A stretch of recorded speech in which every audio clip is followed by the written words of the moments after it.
All right, well, welcome Yeah. everyone. It is, I think, 12:01, so I'm going to go ahead and get us started. It is delightful to see everyone here today. The Zoom screen is just teeming with boxes, which means there's lots of you. So welcome to the Tulane School of Medicine lecture series. I have a little presentation I'd like to share with you before we turn to our speakers.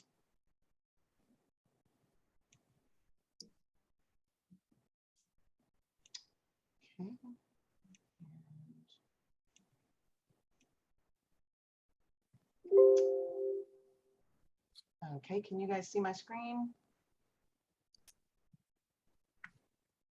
Sophie or Stephen, please. Yes, we can see you. Yes, I apologize. I was muted. Thank you, Angela. All right, well, and by the way, my name is Dr. Valerie Holliday. I am a faculty in the program in Medical Ethics and Human Values. We are presenting the J.R. Williams Senior MD of 1931 endowed lecture entitled Communities of Care, Hierarchies of Knowledge. And our two presenters today, I am delighted to bring from Louisiana State University.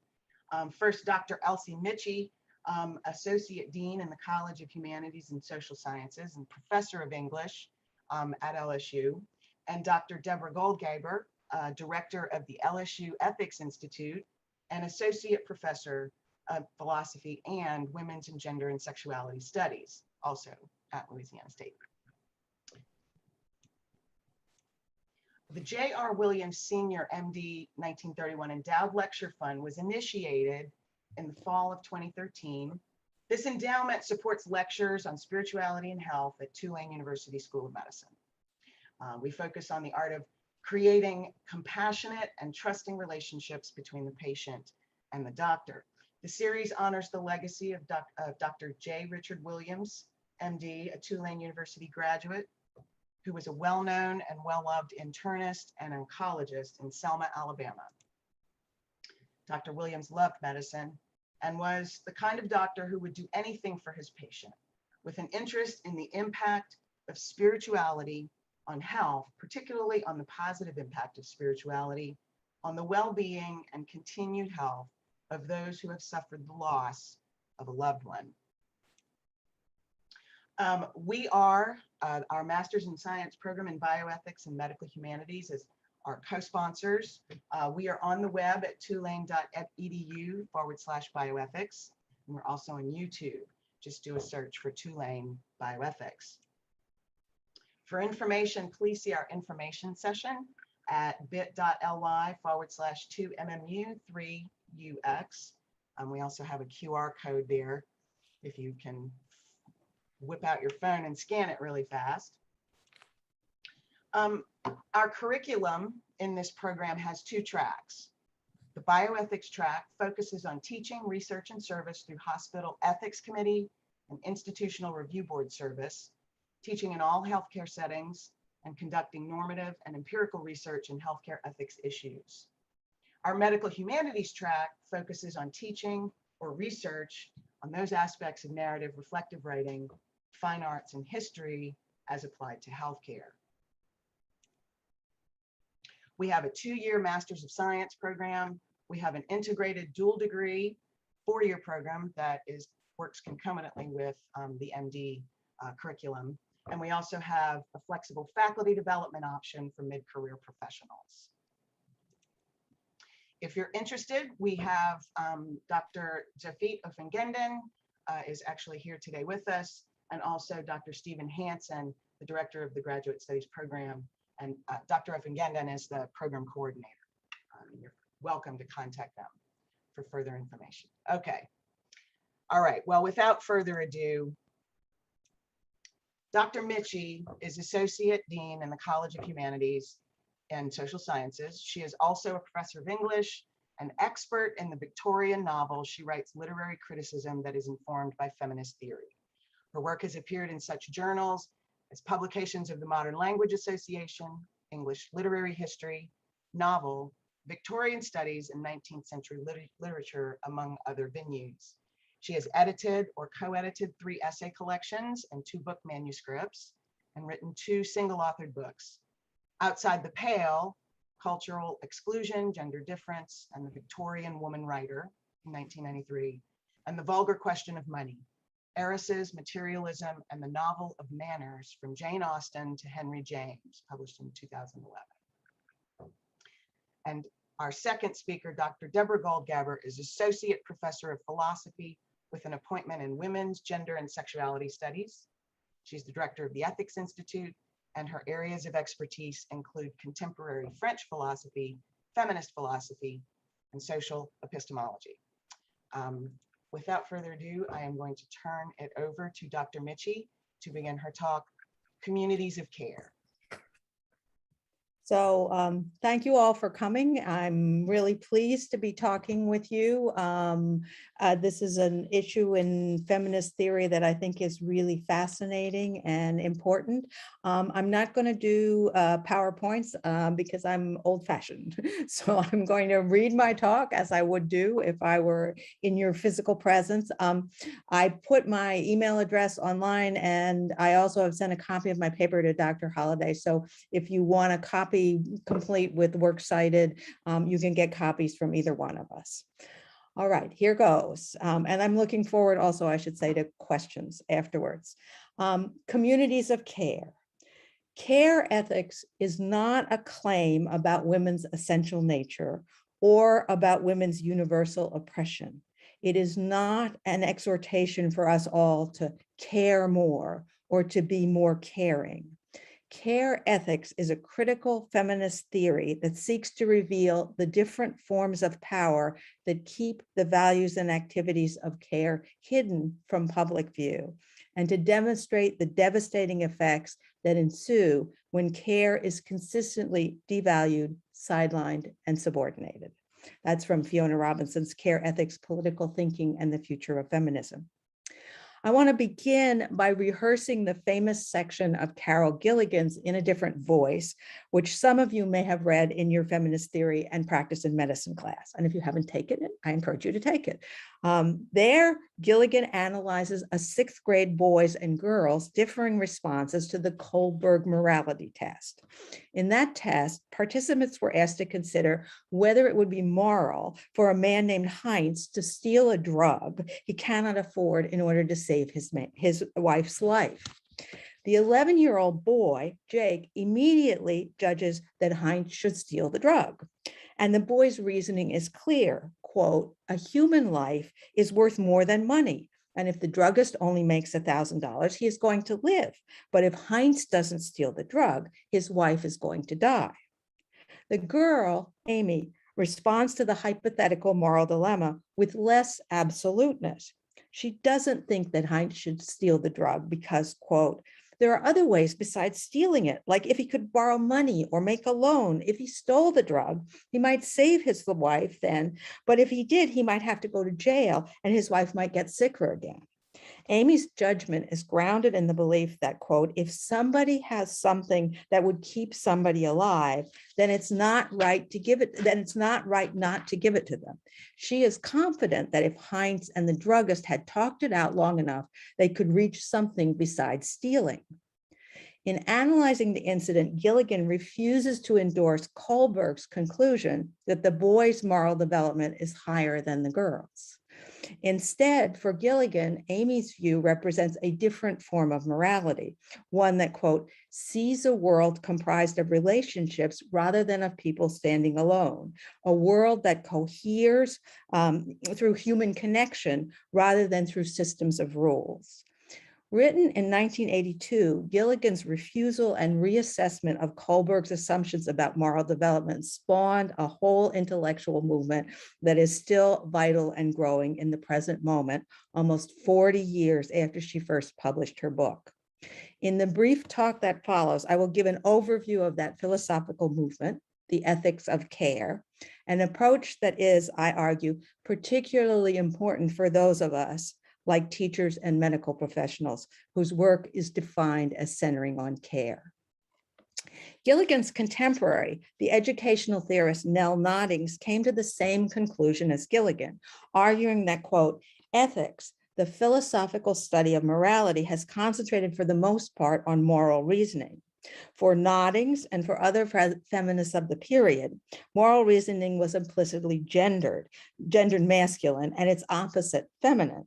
That is, their thinking about ethics was associated with works like Nancy Chodorov's 1978 book, The Reproduction of Mothering, which began to think about what moral values or positions were exemplified by the mother. In Nodding's words, ethics has been discussed largely in the language of the father, in principles and propositions, in terms such as justification, fairness, and justice. The mother's voice has been largely silent. Human caring and the memory of caring and being cared for, which I will argue form the foundation of ethical response, have not received enough attention. The mission then for various feminists of the 1980s was to make visible, to give voice to attempt to map out the alternative form of ethical behavior associated with caring rather than judgment. For Noddings, caring is, quote, feminine in the deep classic sense, rooted in reciprocity, relatedness, and responsiveness. Her fellow educational theorist, Jane Martin, calls it the 3 C's, care, concern, and connection. For political theorist Joan Tronto, care necessitates attentiveness, responsibility, competence, and responsiveness. The emphasis on connectedness in all these definitions is key to the way the ethics of care evolved as a field. It was centrally about the relation between self and other, or between carer and cared for.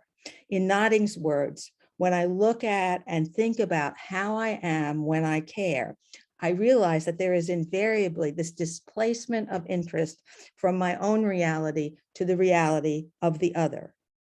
However, what happened as the ethics of care movement evolved was that these realizations, which initially sprang from very concrete situations like the Kohlberg morality test or the mother's relation to her child, came to be seen less as a direct reflection of the dynamics of the family and more as essential to reconceiving the entire human condition. For later thinkers in the ethical movement, the maternal relation becomes a paradigm, an analog for social relations in which vulnerability is central.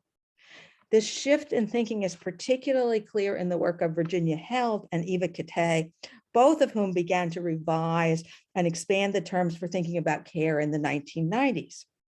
As Held put it, the ethics of care has the potential of being based on the truly universal experience of care. Every human being has been cared for as a child or wouldn't be alive. Kittay argued even more forcefully that, quote, we might even say that the long maturation process of humans, combined with the decidedly human capacities for moral feeling and attachment, make caring for dependence a mark of our humanity. Kittay's work transformed the nature of the field by focusing not just on caring, but on the other half of the caring relationship, the position of the cared for, who experiences what Kittay calls dependency. Though we often think of dependency as a temporary state, something to be endured or lived through in order to then become more self-reliant or self-sufficient, virtues much praised by political thinkers like Ralph Waldo Emerson, Kittay argues instead that dependency is not exceptional, but integral to human life. We are all dependents as infants and again in our old age. Given the immutable facts of human development, disease, and decline, no culture that endures beyond one generation can be secure against the claims of human dependency. And for Kittay, this realization has the potential to revolutionize the whole concept of social equality. In her words, grasping the moral value of the relation between unequals in a dependency relation will bring us closer to a new assessment of equality itself. Rather than equality based on properties that adhere to individuals, we develop an equality wherein the condition of its possibility is the inevitability of human interdependence. If we begin thinking with persons as they are in connections of care and concern, we consider commonalities that characterize this relatedness. These would form the basis of a connection-based equality rather than an individual-based equality. The individual-based equality more familiar to us. The question for a connection-based equality is not what rights are due to me by virtue of my status as an equal, such that those rights are consistent with all other individuals who have the status of an equal. Instead, the question is, what are my responsibilities to others with whom I stand in specific relations? And what are the responsibilities of others to me so that I can be well cared for and have my needs addressed, even as I care for and respond to the needs of those who depend on me.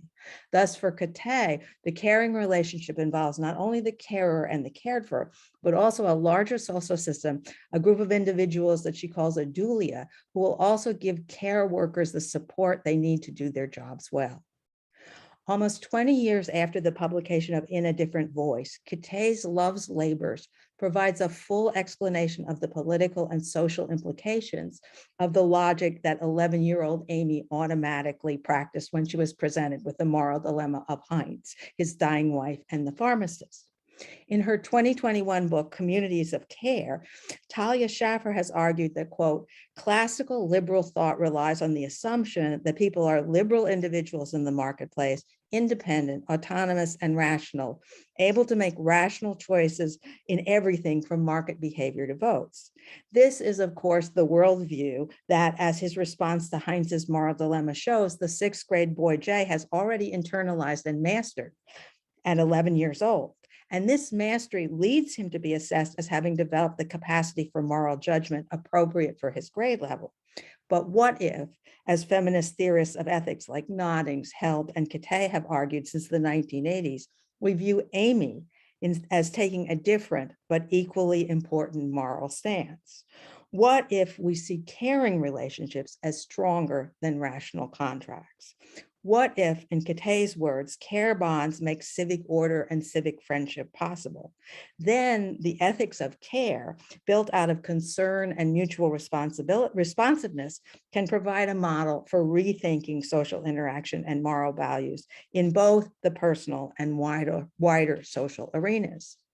And this is where the ethics of care movement has gone in the 21st century. In fact, the book I just quoted from was published 2 weeks ago. I was so happy to have it right before I gave my talk.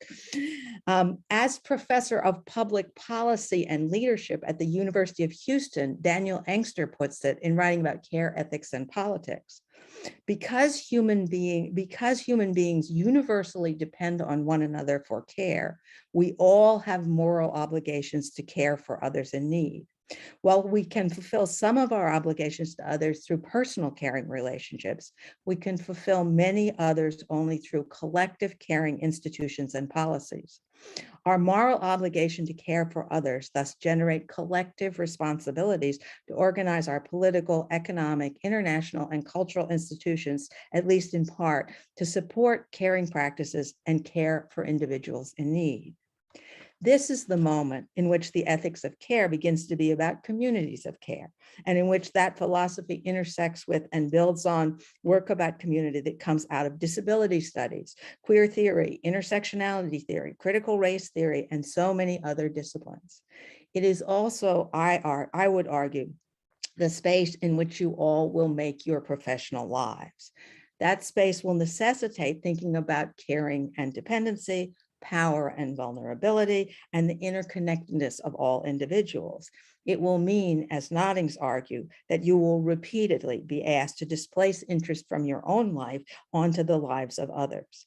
The ethics of care movement invites you, in the words of my epigraph, to think about caring and care not in sentimental or emotional terms, but as active practices, social forces, powerful stances, whose visibility and value can change the way you relate to others from a local to an international level, from daily interactions to a lifetime of commitment.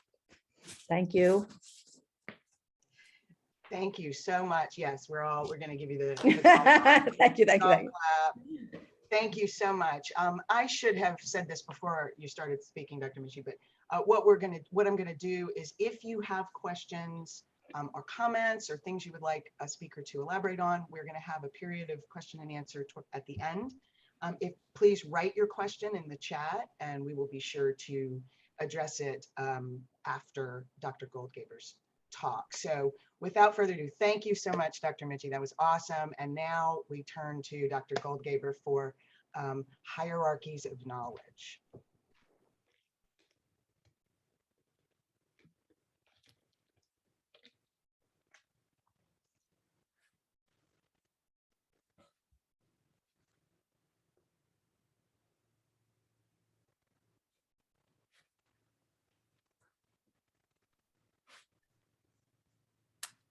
Okay, hopefully everyone can see that, and I can see it too, which is good. Okay, I'm going to be talking. Absolutely. I'm going to be talking about, and this is just in the most general terms to give you a lay of the land of what I take feminist epistemology to be doing as a practice, and why I think it might be important for you as practitioners, researchers, teachers to know about its work and the significance of it. I have offered you some sources at the end, and I'm very happy to share this slideshow with anybody who is interested. So I'm going to begin. It was All Saints Day yesterday, and that's the traditional day when you go to visit the cemeteries, and both of my grandparents are dead, and so I was thinking about them. And this is a picture of my grandmother, Larissa Ryder, who was a Soviet doctor. And so it's a little backstory to sort of get you in the mood for thinking about gender essentialism and what that might mean and why it might be pertinent for medicine. So my grandmother was a Soviet doctor, and growing up, I had asked her questions about what it was like to practice medicine in the Soviet Union. And I grew up in the United States in a culture where I had learned to value the status and authority of doctors. And I assumed, of course, that the situation of doctors in the United States was the same roughly as it would be elsewhere. And learning from her, I found that this wasn't the case at all, even though she herself had passed the doctor's exam in the United States to practice. But anyway, so in the Soviet Union, going back 70 years at least, medicine was highly feminized. So upwards of 70% of practitioners in the Soviet Union were women. So it was highly gendered. And at the same time, there was a kind of vertical hierarchization of medicine, insofar as I learned the highest status and highest paid members of the profession were still men, and they were teaching and academic staff largely, and also surgeons. So there was gendering within the field, but overall the field was largely feminized. And the explanation that I got from my grandmother was that women were taken to be ones that were more interested in care and caring and nurturing. And so there was something about their biological dispositions that outfitted them perfectly for the practice of medicine. And so they largely populated the ranks of pediatricians and generalists, internists, et cetera. And I also learned, much to my surprise, that it was a very low paid profession. And in many ways, it mimicked the service economy in the United States. So a large segment of my grandmother's pay in the Soviet Union was through tips, right? So if you wanted your family member to be treated well, you might get chocolates, caviar, vases. So she said much of her income actually came from this sort of tipping system. And I think that the feminization of the field has a lot to do, as we've seen from contemporary social science and sociology. When a field becomes feminized, you start to see larger pay disparities. So when a field becomes feminized, you can expect the salaries to relatively go down, as well as the status and authority of the field. So the way we think about medicine, or the way we think about STEM, is not at all consistent over time, but there's what is often more general or universalized is this idea that gender really matters for the kinds of intellectual or professional interests one has, and that they determine in some way what one does. So moving on from there. So feminists, I'm sorry, my dog is barking. So feminists have critiqued gender essentialism, the sort of essentialism that would lead somebody to think that what you did would, what profession you pursued had much to do with some sort of gendered nature. And they've critiqued gender as a naturalized hierarchy. So like when we use the word gender, feminists have argued that what we're really talking about is a social hierarchy, male, female, woman, man, that is naturalized. So while it's a social phenomena, there's a projection of this social and socially constructed phenomena onto a biological reality. So feminists have said gender refers to a naturalized hierarchy. So it's not just a difference between men and women, it's a difference that also implies a power differential. And it is culturally constructed hierarchy. So the feminists have critiqued any view that the social hierarchy is rooted in either biological difference or the idea of biological hierarchy. So if you're the kind of person who believes that there are biological hierarchies inscribed in nature, then you would disagree with the feminist critique. But most people understand or wouldn't endorse the idea that that reproductive differences imply anything like a social hierarchy. So this aspect of feminist critique isn't particularly controversial, but it's interesting the way some of the descriptions and the literature there is quite insightful. So gender is naturalized often through the idea of a masculine or a feminine essence, again, presumably grounded in natural, physiological, or anatomical differences. And this essence is used to explain relevant features about one's personality, including what sorts of interests one pursues or professional decisions one makes.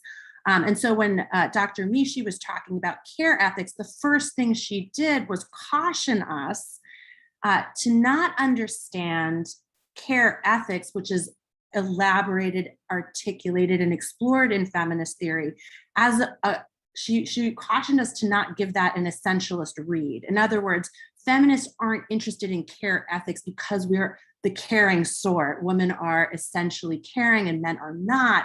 That the caution is there just as it's sort of a general caution that feminists make, don't essentialize, but it is undoubtedly true that women more than men have been, through gender differentiation, have been assigned the roles of caring for children, for the elderly, for people who are dependent, as Dr. Mishi said. And so that has been naturalized or understood as something coming from nature as opposed to socially constructed or socially organized. And so just a brief overview of some of the major critiques that feminists have had of gender essentialism.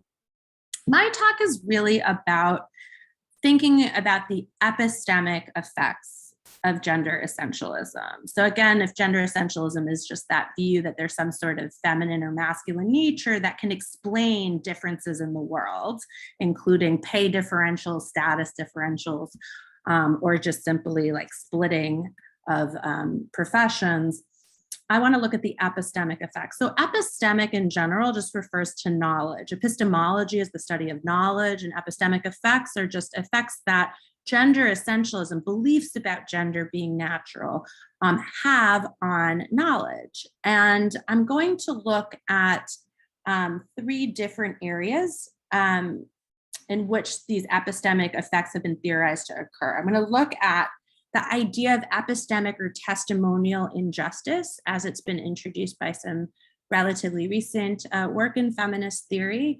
I'm going to really briefly look at this idea of feminization in a field and what that means for the loss of status, power, and benefits. I'm going to ask whether it's fruitful or productive, perhaps, to think about the current crisis of authority in science as possibly having to do with perceived feminization of disciplines. And we're going to look at gender descriptions of science. So if you gender essentialism not only leads to exclusions of people from fields or exclusions of people from knowledge producing practices, but it also leads to some really questionable and sometimes frankly funny science, right? Because we project back our social ideas onto the world. All right, so I have included the pictures because it's fun to look at practitioners who are doing the work of some of the prominent figures in this field of epistemic or testimonial injustice. I'm just going to read the text that I have here. Testimony has emerged as a central topic in social epistemology. And social epistemology looks like, a lot of times if you've taken a philosophy class, you're encouraged to think about knowledge as an individual affair, as something that happens between you as an individual and the world. And a philosopher like Descartes really encourages that sort of thinking. And a lot of people have knowledge of somebody like Descartes if they've taken an intro to philosophy class. But increasingly, we've seen obviously the extent to which our knowledge is a social process and social production. And we rely on each other and we rely on epistemic authorities in order to be good knowers, right? So we can't do the work or do the research ourselves. And when we do, it's often disastrous or just, not helpful, right? So we rely on others and we have to have a better understanding of these social processes that produce knowledge and less of a bias to think about it as individualistic investigations into the world. So testimony has emerged as a central topic in social epistemology. And generally, feminists have been major contributors to discussion of how social power plays out in the economies of credibility. And I've highlighted that term economies of credibility because I think it's a useful concept to think about. Credibility is not equally distributed and it really follows social hierarchies. And so it's really important, I think, to be attentive to these economies of credibility, whether we're talking about patients or whether we're talking about practitioners or your teachers. And major players in any field. So feminist epistemologists are introducing and talking about this idea of economies of credibility, and they're focusing on the power differentials characteristic of systematic oppression. So whether that is gender-based oppression, race-based oppression, their intersection, or the way, for example, that English becomes the dominant language and so privileges English speakers, to be sure. So focusing on the power differentials characteristic of systemic oppression, Miranda Fricker's 2007 book, Epistemic Injustice, identifies testimonial injustice as one of two forms of epistemic injustice. Testimonial injustice occurs when a speaker is given less credibility than deserved, suffering a credibility deficit because of an identity prejudice held by the hearer. And this just happens all the time. We don't trust people equally. And it's been demonstrated by the best social science and cognitive science that we have, that women just systematically get less credibility than men. Black women get less credibility than white women, and it goes on. And so we need to really be attentive to that in all facets of our work because we want better outcomes. So, for example, a woman might be less likely to believe because of a prejudice on the part of a hearer regarding her gender. And Fricker argues that although it is correct to view testimonial injustice as an ethical wrong, right, it's an injustice after all, it is important to recognize the wrong as specifically epistemic in nature. It attacks somebody as a knower, not just as, it's not about exclusion versus inclusion or a distribution of a good necessarily. It's really focusing in on the way that one's status as a knower is questioned by one's, like the perception that one is inhabiting a particular social position or place in a hierarchy.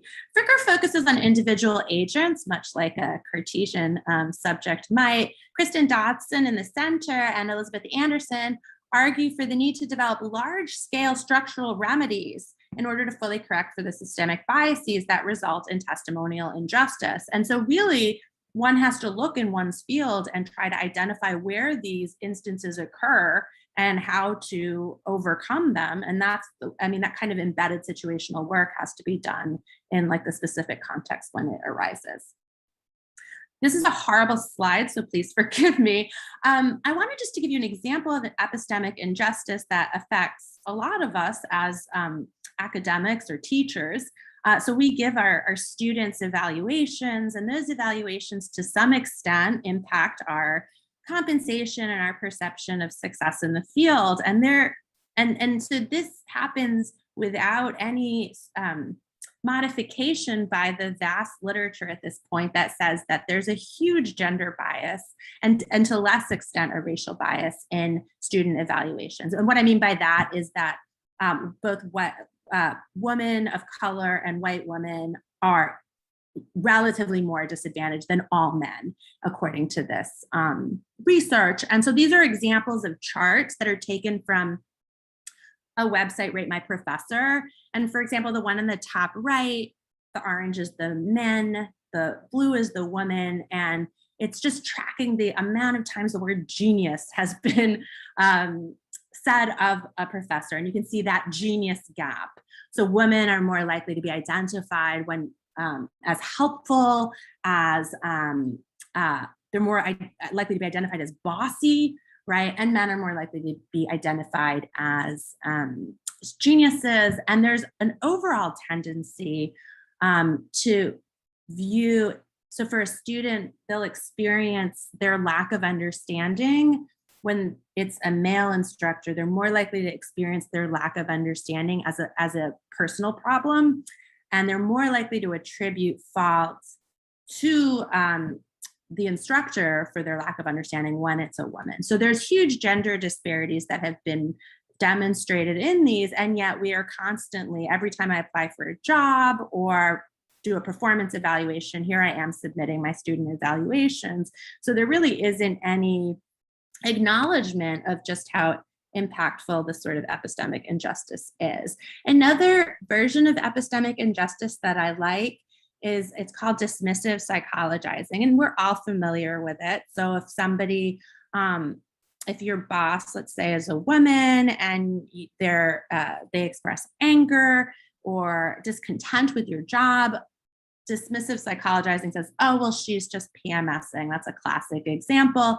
We often dismissively psychologize our political enemies. So if somebody, for example, expresses anti-abortion views, we might say, oh, well, they're really just patriarchal, misogynists, and explain views in that way. So dismissive psychologizing is widespread, and it's arguably a form of epistemic injustice because it might have gendered and racial. It's a way to dismiss people's views and give them a different set of motivations for their actions. And I'm curious if the audience has any examples. So if you do, just save those for the end. Examples of epistemic injustice.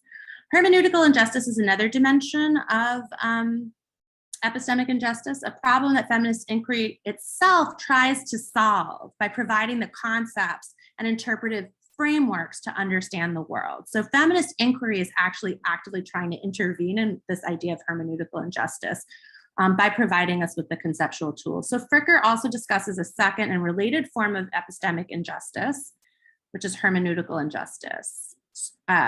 Structural prejudice in the economy of collective hermeneutical resources. Hermeneutical injustice occurs when there exists a lack of collective interpretive resources required for a group to understand and express significant aspects of their social experience. So I think that sexual harassment is the classic go-to example. Before there's this word for sexual harassment, there's arguably not enough tools to understand and articulate your experience in a way that would allow you to understand your own sense that something's going wrong in an interaction you've had perhaps, or explain it to others. So hermeneutic injustice affects your own ability to understand the world and the way that social hierarchies impact that. And it also affects your ability to explain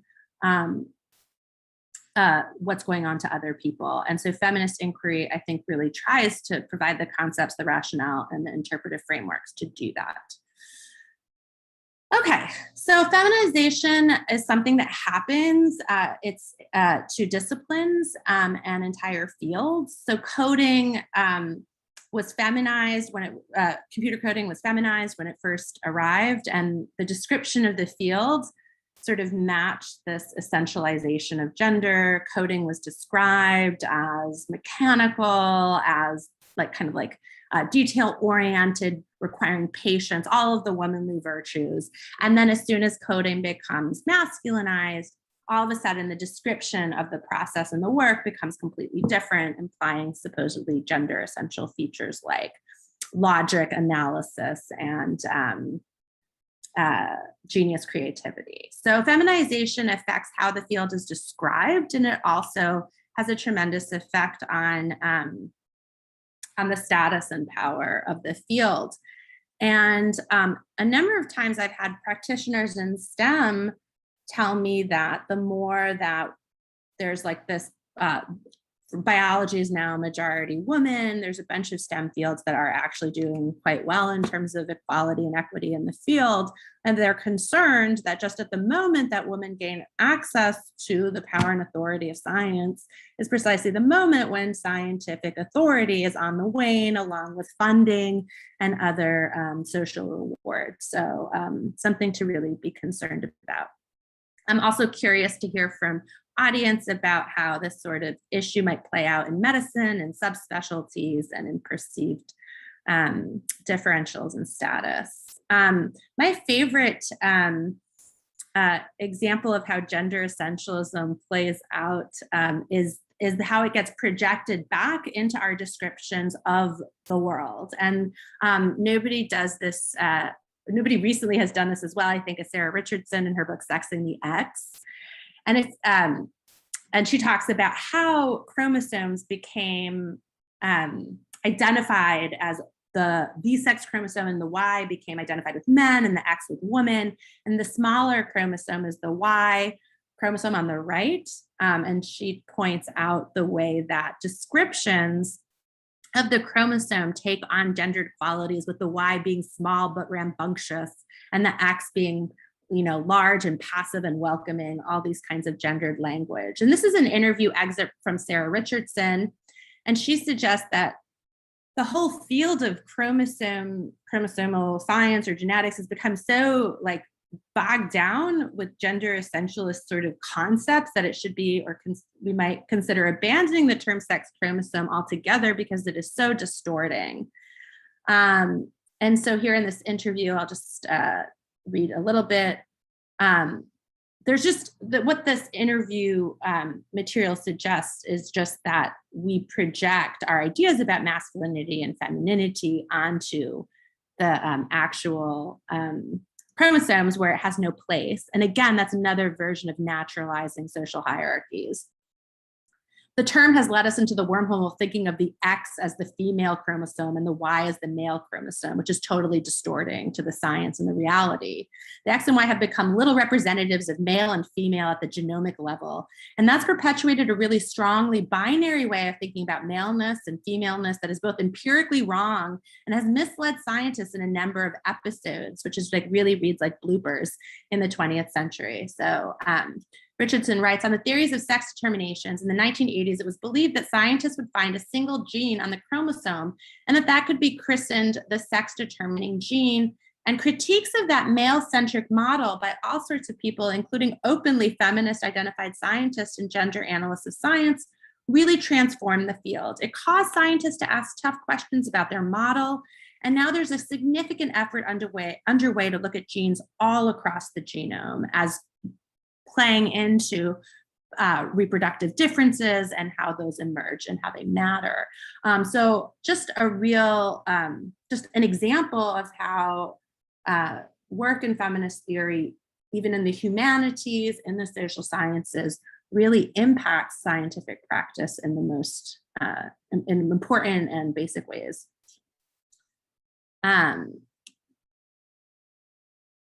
Okay, so I've left, so far, all those people that I've talked about are largely critiquing gender essentialism for the ways that it produces and reproduces bias in the field and excludes people, excludes voices, and excludes points of view. There's a whole set of more radical, by which I mean transformative critiques of scientific objectivity that I think are really interesting. And so I'm going to end my talk on them. One doesn't need to buy into or sign onto some of these radical or transformative critiques.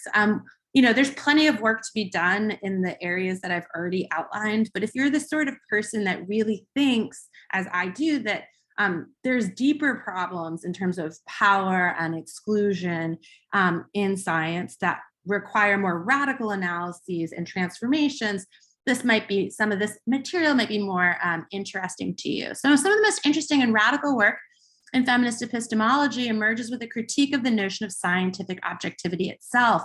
And this ideal of objectivity is of an impartial observer, absolutely disembodied, universal perspective, like God's eye view. And in that ideal, you'll notice the ideal is interesting for what it excludes. For this ideal of objectivity, identity of any sort cannot matter.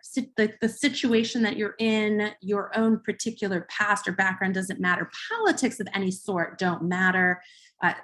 For example, ideals about equality, and power doesn't matter, right? Because if power is at work, that means that you don't have the kind of objectivity you want. So identity, politics, and power are ideally excluded in this model of objectivity. They shouldn't matter in science. And I think most people are basically on board with that view.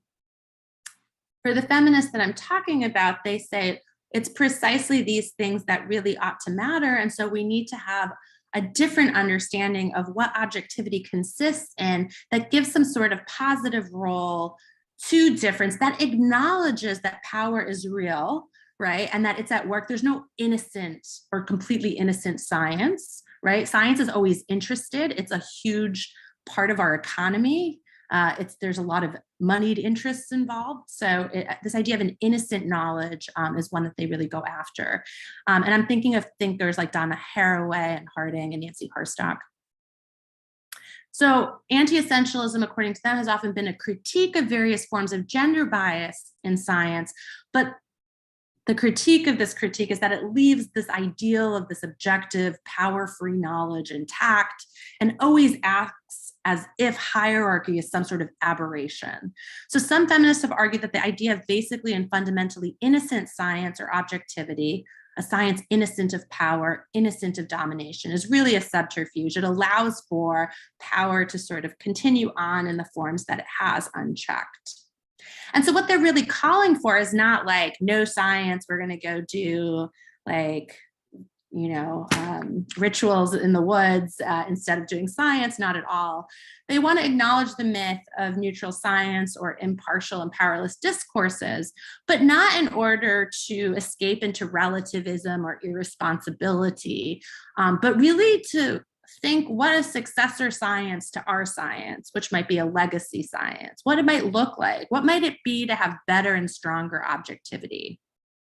So I want to end by reminding all of us that if you hear this idea that objectivity or science is sometimes called masculinist or imperialist or white, this does not necessarily mean a call to abandon the field of science, right? It might be, but it's usually a call to say, how can we understand this ideal as both denying that there's any kind of partiality in science or that any sort of difference matters? And how can we think about objectivity in different ways that acknowledges, again, that power is irreducible, even ideally? It's really got a transformational goal, which is an attempt to rethink what knowledge and knowledge practices might be if we were not captive to a whole set of oppositions that are arguably refractions of gender essentialism.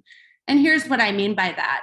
We have objectivity, rationality, mind, neutrality, impartiality on the top, and those are all traditionally associated, abstractness, with traditional attributes of male essentialism. And you've got subjectivity, emotion, interested body, situated knowledge, and those are in our scheme of gender essentialism associated with women.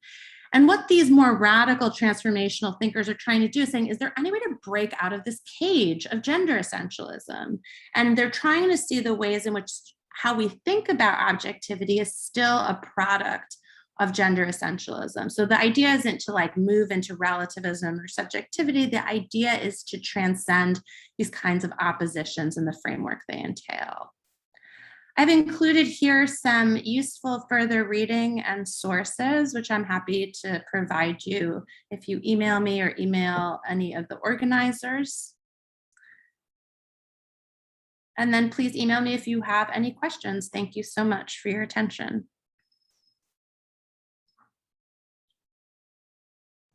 Awesome. Thank you so much. Another fantastic presentation.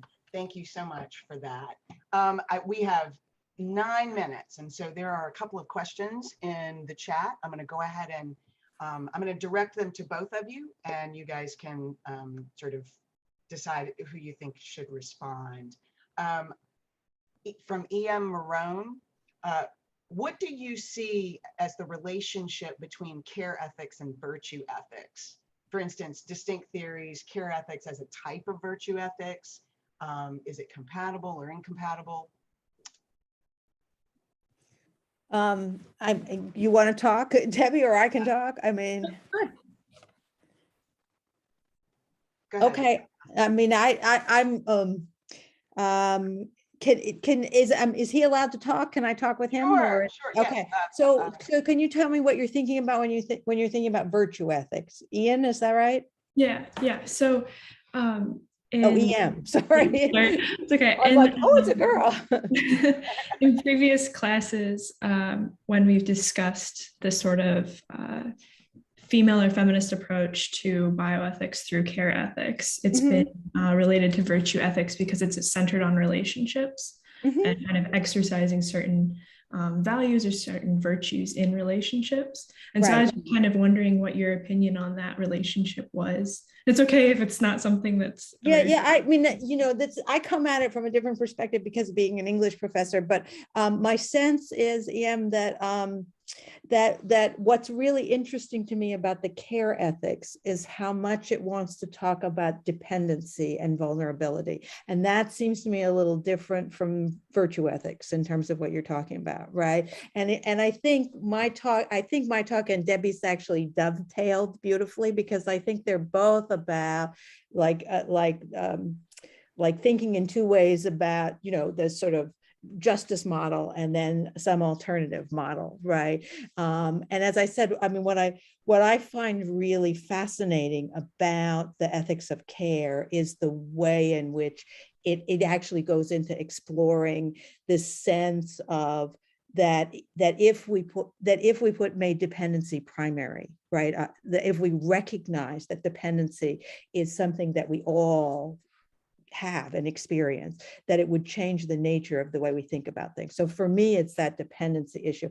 And Kate is really, I mean, I find her books just magical. And her work comes out of the fact that she has a severely disabled daughter, and she writes about it. So she has somebody she will care for her entire life. Right. And that made her rethink the nature of the world. Right. Does that answer your question? It's because, so for me, that's a little different from virtue remains, I think, more in the sort of realm of the abstract of the sort of abstract values. Right. I mean, then the other thing I love about care theory is how much it's about practice. I mean, if you read it, they talk over and over again about that it's not always fun, that it's not always something you want to do, that it's not the sentimental, I heart you, right? That the practice of caring for someone else is difficult, but also essential to who we are. And we don't recognize that enough, right? I would add, I think that's a really great question. And I mean, virtue ethics is usually associated with Aristotle, and there's some really beautiful aspects to it. For example, it's anti-essentialist in the sense that it doesn't assume that we're determined by any kind of nature, as much as we're determined, like who we are is about what we want to become, right? And so practicing to be courageous makes you courageous for Aristotle. And obviously he thinks we need to start when we're very young, and that if we don't start when we're young, we're already like too vicious by the time we're adults to really fix things. I think that if you take in plasticity into account, we can all become. So virtue was associated with flourishing and what it took to flourish, right? So like what humans are, right, is like the virtues direct humans to the sorts of activities that lead us to become better versions of ourselves so that we can lead our best lives. But I do think that because there's this model of human flourishing that probably tends to privilege individuals and their capacity to be independent, right? That's what we think of as maximal flourishing. Like, you're independent, you don't rely on others.